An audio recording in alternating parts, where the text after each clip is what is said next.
Hey everybody, welcome to the GMG review. Today we're taking a look at Necromunda Hive Secundus, or Hive Secundus, Battle for Survival Beneath a Ruined Hive City, a Zona Necromunda game, which was kindly sent as a complimentary review copy by Games Workshop. Now, what is this box? Well, this box is pretty much exactly what it looks like. It is a all-in-one two-player starter set to play Necromunda in the Underhive in a Zone Mortalis setting.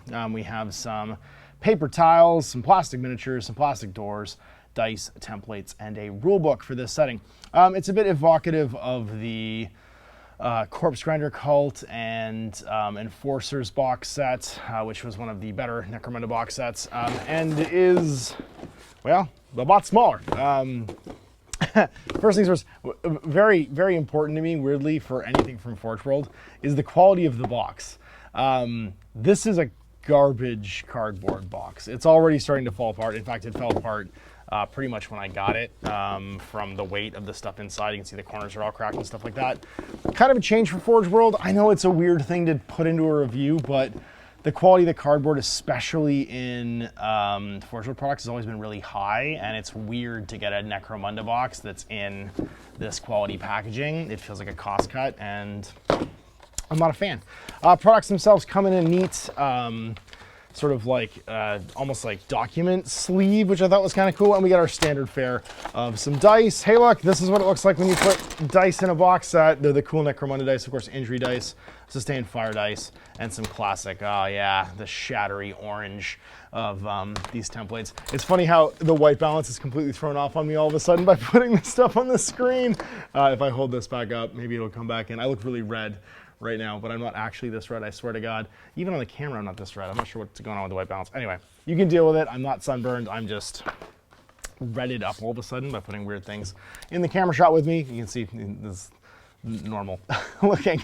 And then, yeah, we have another replacement component along with the cardstock for the box set itself is we have a paper mat this time.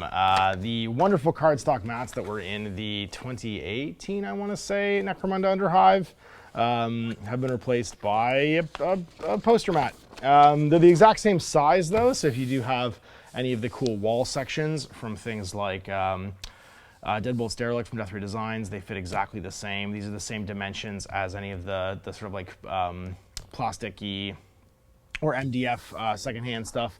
So when I do play through this, I'm going to be using those walls, which will zhuzh this up a little bit and make it nice. But again, we went from the really nice matte heavy cardstock tiles that you arranged and rearranged to two poster mats. Yeah. Again, kind of a downgrade. Not my favorite thing so far in this box set, especially when it's coming from the Forge World studio, which is known for like just high-end products, right? They do the high-end stuff from Workshop. We get the cool, of course, poster, which is the cover of the box. If it was going to be a poster, I would have taken off the rest of the cover stuff. I would have just left the artwork on there, but that's just me. And then, of course, the remaining gangs in the series and the almost infinite number of books that now exist for Necromunda. If you'd asked 17-year-old me if there was going to be that many Necromunda books, I would have said no. We have a lovely card set, which gives us, of course, our gang cards. We have cards for all of the new unit types, like the Malstrain Genestealers, the Tyramites, the Brood Scum, and then we get some blank cards. Tons of blank cards for filling in your own bespoke gang, as well as gang tactics cards, of course, for the two gangs that come in here. So there's some new ones specific to the Archeo loot, which is things you can find underneath Hive Secundus or Hive Secundus, which is like special gear, basically, of course, because you're playing Van Saars and they're all about the tech.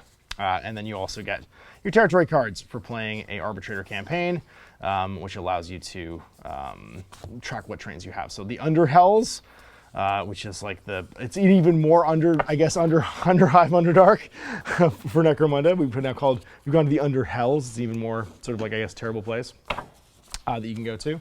And I'm not going to go through these card by card because that would be madness, and this would be 50 million hours long. This is a review of the quality of the box set, not of the individual rules for every single thing. We got our components. So this is a new door frame. This is different from the door frame that came in the Necromunda Underhive box set with the Goliaths and the Escher, but it is the same size. So it is like roughly you get double doors and single doors, so it'll fit with any of your current collection of terrain, which is available, of course, for the Underhive stuff, or work with your Zone Mortalis plastic tiles as well, if you have those.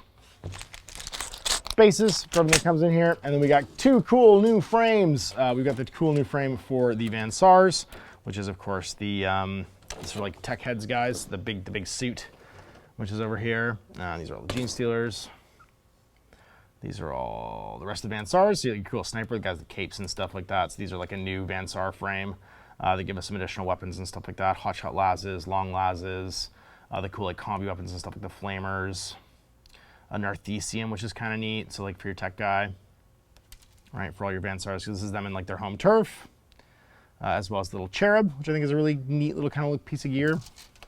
And then we got our Malstrain Genestealers, cool like radiation-soaked Genestealers that are living, because obviously the whole point is we're living in the Van Saar territory, and the reason they're all anemic and weak is they're close to the reactors that like power Necromunda, and they're all soaked in radiation and all slowly dying. So they're kind of like not exactly the same because it's like a black sun, which is the Harkonnen world in Dune, but they're kind of like a reflection of that, right? They're slowly dying and they have to use tech to stay alive and clean their blood. So the Malstrain Genestealers are equally screwed up basically by their environment, and they've adapted as Genestealers do. So I love that they're kind of like mutated. They're a little more thing-like, and you get 2 frames of these, which each make 3 Genestealers. So you get 3 Genestealers on this frame. And then the Brood Brothers are like 2 smaller frames, of which you get, I think it's 6. 1, 2, 3, 4. Those are 8 Brood Brothers. And they got a variety of options, but they're pretty simple. They're cultists, right, following these guys around. So you've got like chainswords, shotguns, flails, hatchets, some stub pistols and las pistols, but they're cultist style guys. I feel like this is going to end up in a 40k thing at some point. Our Hive Secundus, I'm just going to say Secundus, I've decided to say it. The Tyramites and Genestealers instructions. The Brood Scum instructions, the Tech Hunters instructions. I love the guy in the cape. He's so cool. It's like Predator shoulder pad. And of course the Augur Tech and Biotechnist. So like these are like your specialists. You get your Servo Medicae, and like Servo Armor is Narthesium. Van Saar Technomat with your special weapons and rad guns. That's the combi weapon. Yeah, the Flamer Mancatcher, which is kind of cool, and then just regular with las guns. And then the Oris Spire Hunter and Carotid Prime. So your Oris, your big like hunter dude. And the his little like cherub buddy and he hangs out with. All right, and then we get on to the rulebook. And the rulebook itself and card stock, again, come in a nice little sleeve. So you can see here they've done a Hive Secundus version of the quick reference sheet. It's like rolling for insanity and stuff like that. Blaze, blind, and this last injury table, stuff you want to look up quickly. And then injuries, activation markers, and Overwatch markers for different size bases. Out of ammo markers, flesh wound markers, insanity markers. And then our rulebook. All right, so let's dive into the rulebook. What do we got here? Well, so again, a lot of people ask when these box sets come out, like, do I need the Necromunda Core rulebook to do this? Well, the Necromunda Core rulebook is going to get you.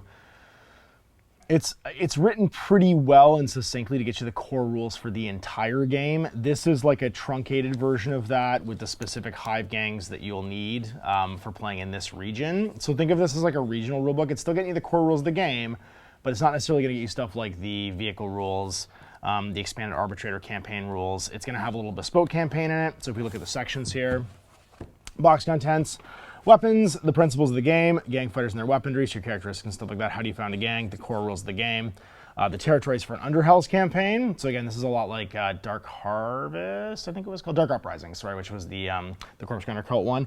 You're gonna get 8 different sort of like special story style missions. So into the Underhells, Brood Ambush, Data Crystal Harvest, Descent in the Dark, Champion of the Malstrain, Purge the Brood and Prisoner of the Cult. And the idea here is you're gonna have like a story-driven campaign, right, for playing through this incursion into Hive Secundus.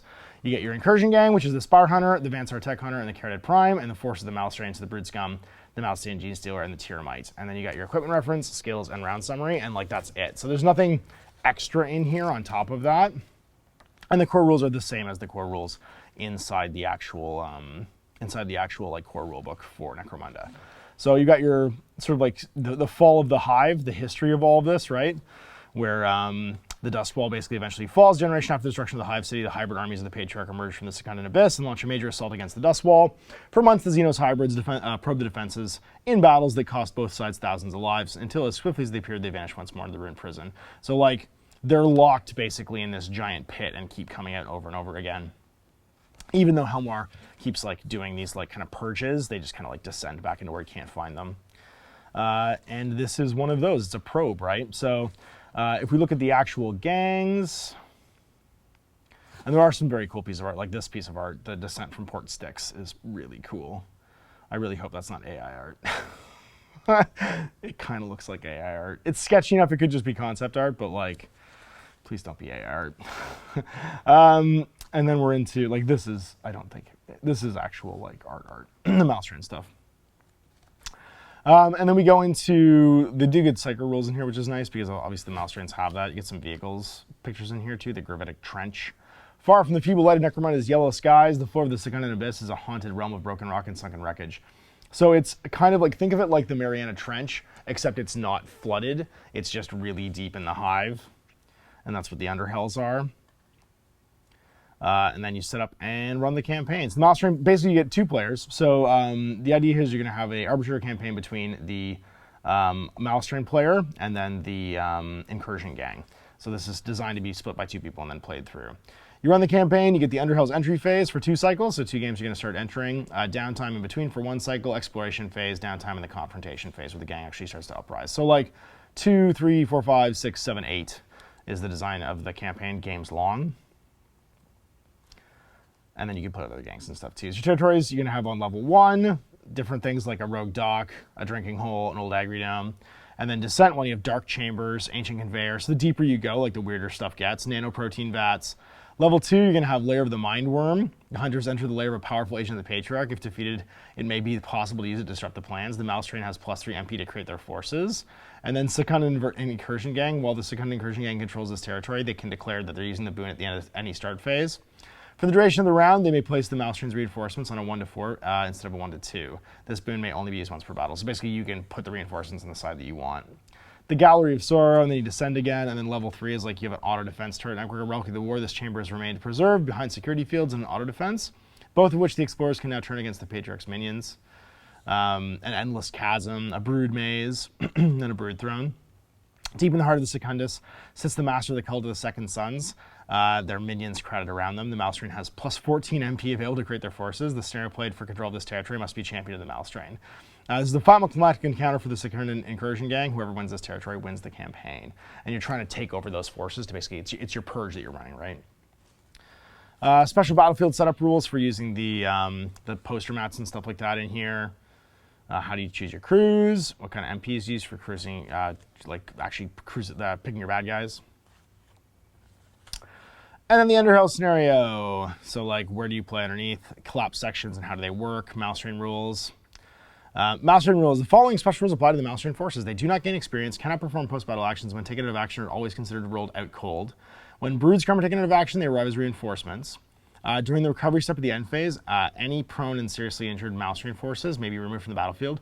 Brood scum will be taken out as reinforcements as if they have been taken out of action. And mouse train forces automatically pass any ammo tests, nerve, or bottle checks they need to make.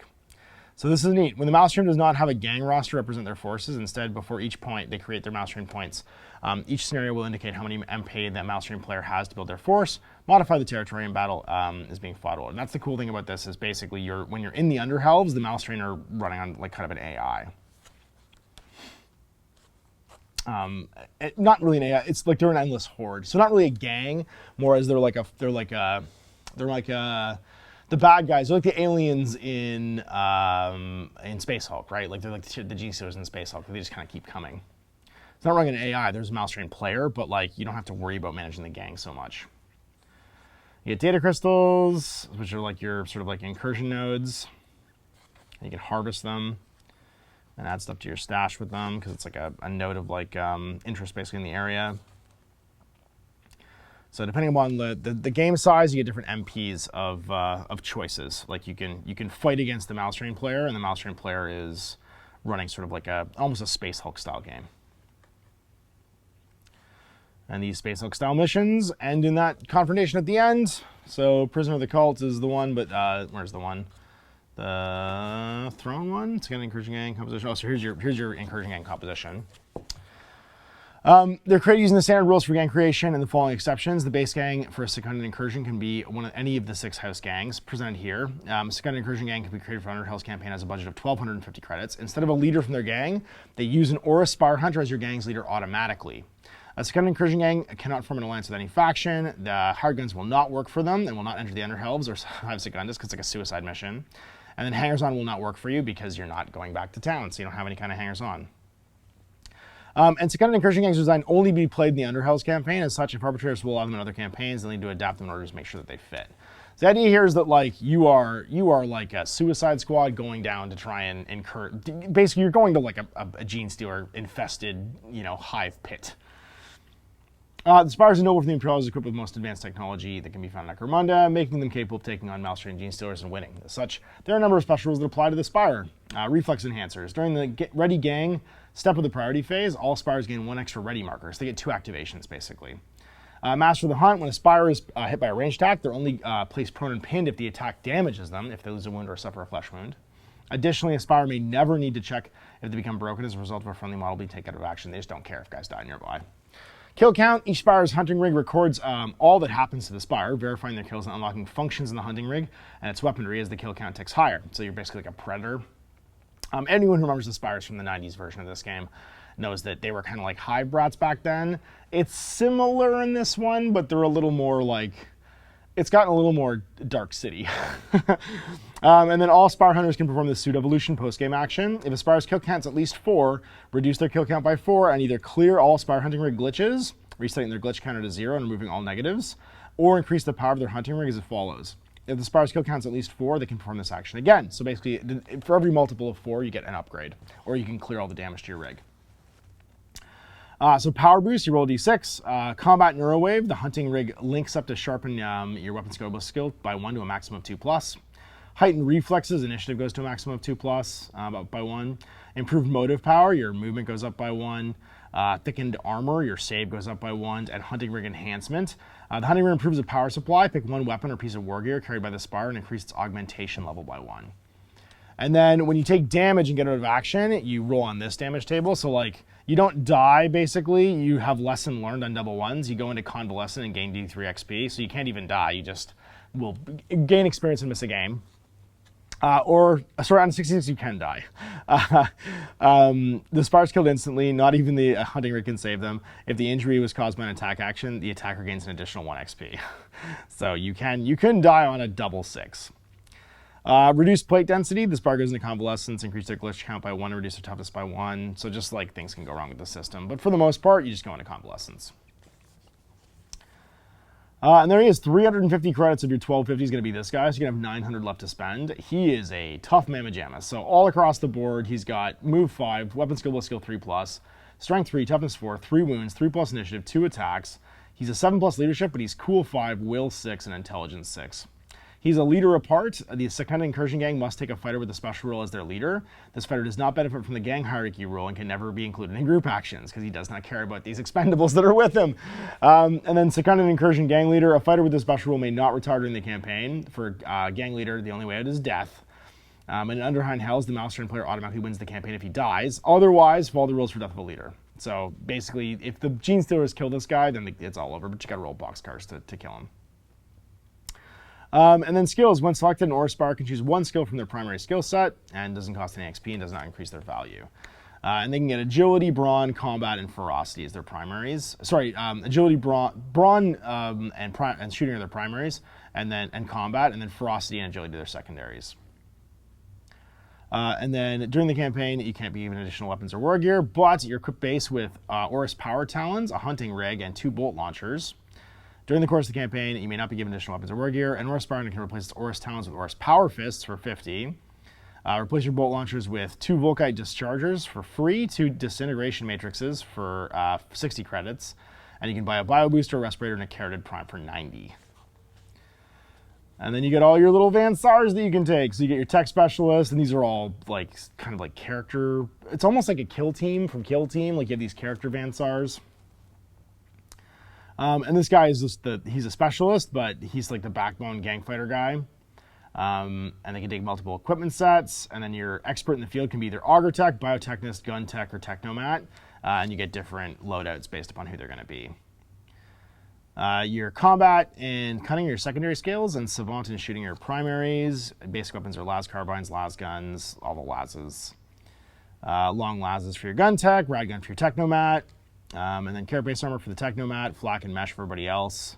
You can get an auger specs, Medicaid kit, refraction cloak for the gun tech, vox Medicaid, server Medicaid, sorry, for the biotechnic, and a vox array for the auger tech. And then your weapon accessories are like a hotshot las plaque, a las projector, a monocyte, telescopic sights. These guys can get spendy fast on their guns. And the Caryatid Prime is your exotic beast you can buy for the Orus. He gets primary agility skills and secondary cunning, and he's pretty cool.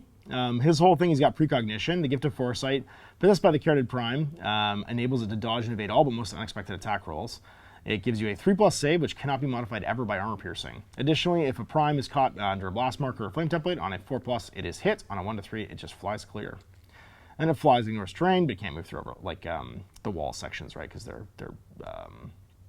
whatchamacallit, they're like immovable. And then while the Caryatid Prime is within 3 inches of its companion, that fighter can reroll 1 failed armor save and 1 failed ammo test per round from the precog ability. So he's a cool little enhancement. He's only strength toughness 2 with 1 wound, but that 3+ unmodifiable save and the dodge makes him pretty hard to kill. And then we got the Malstrain stuff. Okay, so building Malstrain forces. The Malstrain builds their force using the following unit entries.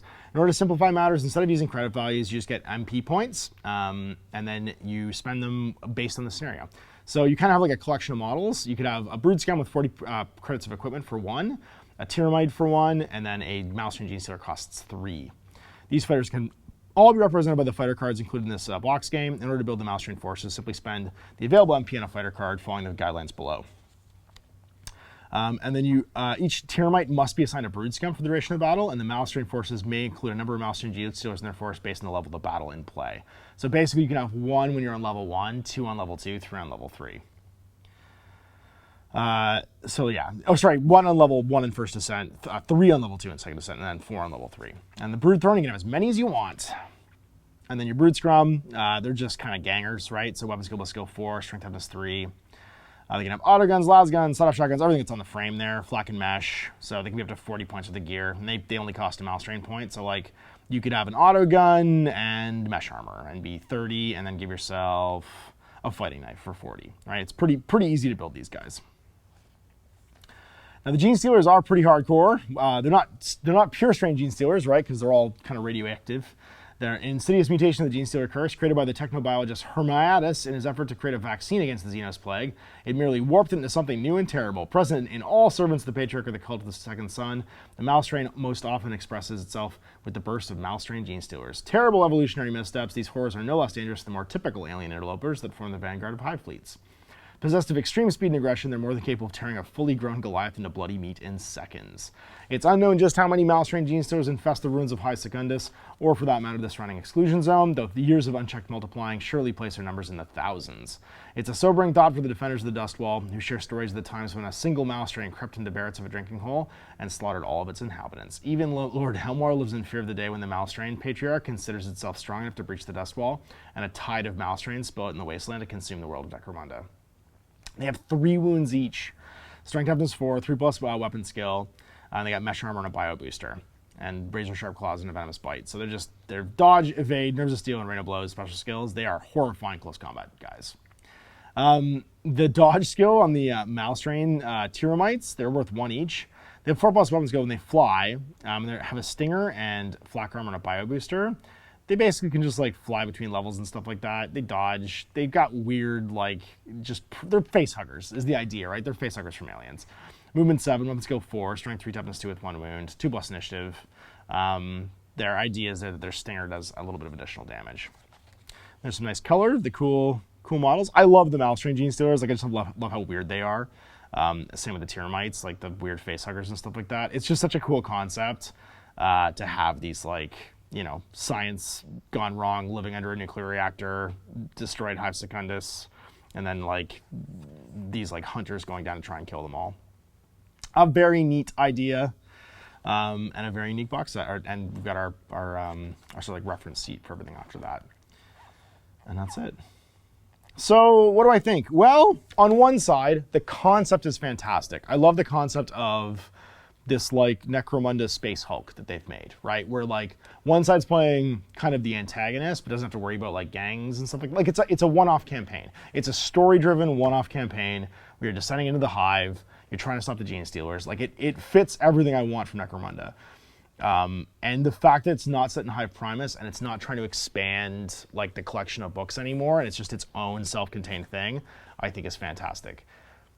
I don't love the corner cuts to the mat. I don't love the corner cuts to the box. But everything else is exactly what I wanted in this. So I'm super stoked to play it because I don't need anything outside this box to enjoy it.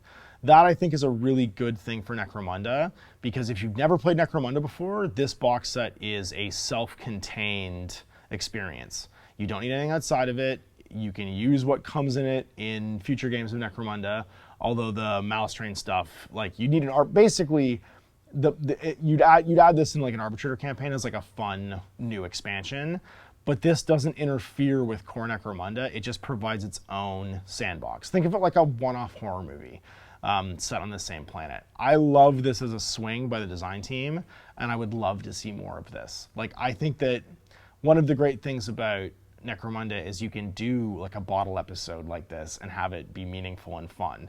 So I'm really excited to paint these and put it down. I've got all my terrain. I might laminate the tiles or get like one of those like matte desk covers to put over top of them just to finish them off a little bit and make them look a bit nicer and get the lines out of them, because I do like them and I want to use them. I love the gimmick of like it's not a gang, it's just these like endless waves of dudes as you descend into the darkness. Like it feels like Doom, you know what I mean? It feels like one of those things. So if you're a fan of Necromunda who's never played Necromunda, great box for you. If you're trying to get into core Necromunda, probably not the right box, because a lot of this stuff isn't necessarily usable in the big core game, and they're going to expand the Spyro stuff out into the core game, probably with a different supplement, a different book. And probably the mouse train stuff too, although it doesn't make sense to have it in Hive Primus, because if it's out there, then the rebellions happen, right? It's back outside the dust wall. But as a one-off, you're a fan of 40k and you've never played Necromunda before, this is a great entry point, just because you don't need to worry. Like, you can interact with big Necromunda afterwards if you want to, or you can just leave it at this and probably have a great time. This would be a great one-off for a couple dudes to just like play over a weekend. You know, a couple weekends a month basically, and play through it in like 2 months and have a great time with this horror movie trope version of Necromunda. So I'm all for it. I'm really excited about it. I hope that they do more stuff like this in the future. And yeah, and good job. The component stuff, it might just be the world we live in to keep the cost down. I'm hoping that's what it is.